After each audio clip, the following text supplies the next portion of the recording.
قیدی بادشاہ کی کہانی۔ ایک دور کی بات ہے، ایک ملک میں جہاں سلامتی اور عدل کی بجائے ظلم اور فساد کی راج کرتی تھی۔ اس ملک کا بادشاہ بڑا ظالم اور ناصف تھا، جس کا نام بادشاہ زبیر خان تھا۔ وہ قوت اور زبردستی کی اقسام کا استعمال کر کے اپنی عدووں کو ظلم اور زیادہ جرمانے کی مظاہر کرتے تھے۔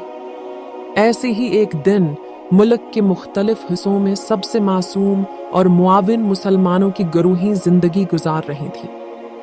وہ اپنی مشکلات کو ایک ساتھ دیکھتے اور اپنی حقوق کے لیے ایک ہموار جدوجہد کر رہی تھی۔ ایک روز ایک جوان مسلمان بندرا جس کا نام عادل تھا، اپنی دوستوں کے ساتھ ملک کی قدیم تاریخ کی کھدائی کرتے وقت قدیم جواہرات اور قیمتی سنگوں کا اکثری کا خزانہ دریافت کرتا ہے۔ یہ تلاش عادل کی ایک کامیابی تھی، لیکن وہ جلد ہی بادشاہ زبیر خان کی نوازشندوں کی نظر میں پڑتا ہے۔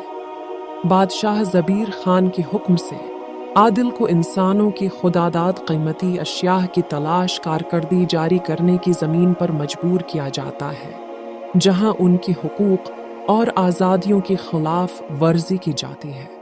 عادل کا دل بھی سکا جاتا ہے جب وہ دیکھتا ہے کہ ان سادہ لوگوں کو اس ظلم و زیادہ جرمانے کے نظام میں تنہا چھوڑ دیا گیا ہے۔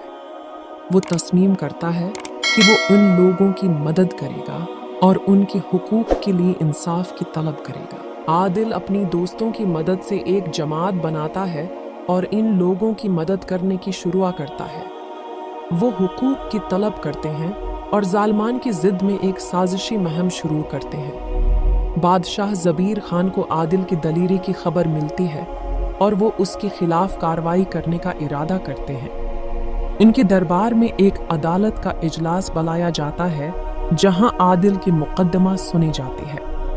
عادل اور اس کی جماعت نے مقدمے کی دفاع کے مختصری میں اپنی قدرتی عدل کی بات کی اور عدالت نے ان کی اصول کی پالیسی کی مدح کی اور ملک کی تاریخ کو بدل دیا۔ بادشاہ زبیر خان نے اپنی غلبہ ہاری کو قبول کیا اور انصاف کی فرصت دی۔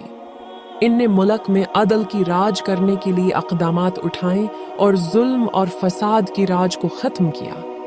اس کہانی سے ہمیں یہ بھی سبق ملتا ہے کہ ہمیں ڈر کر اور تشدد کی بنیادوں پر قائم رہ کر نہیں بیٹھنا چاہیے، بلکہ اپنی آواز کو ایک بنیادی طریقے سے احترام دینا چاہیے تاکہ انصاف کی جانب اقدام کیا جا سکے اور ایک بہترین دنیا کی بنیاد رکھی جا سکے۔